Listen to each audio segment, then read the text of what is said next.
जो भी वोरा साहब ने किया है उसमें तो हम उनका खैर मकदम करते हैं, वेलकम करते हैं इस बात का कि जो भी इकदाम उन्होंने उठाए हैं मतलब कागजों में जो बोल जाता है, हम चाहते हैं कि ऑन ग्राउंड इसमें कुछ अमल दरामद हो जाए। जीएसटी के मसले में हमने मतलब पहले ही गवर्नर साहब ने एक वैट के वक्त एक अमेंडमेंट पास किया था, तो उस पे मतलब अभी तक आज जो जीएसटी में है, हम तो अभी इस वक्त जो जीएसटी का दे रहे हैं उसमें तो हमें डबल टैक्सेशन होती है हमेशा।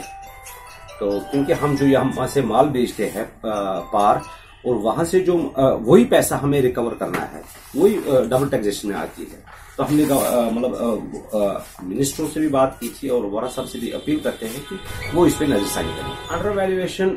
जीएसटी में होती ही नहीं है, क्योंकि गाड़ी बाहर से लोड होके आती है और यहाँ से जाती है, तो अंडर वैल्यूएशन जीएसटी में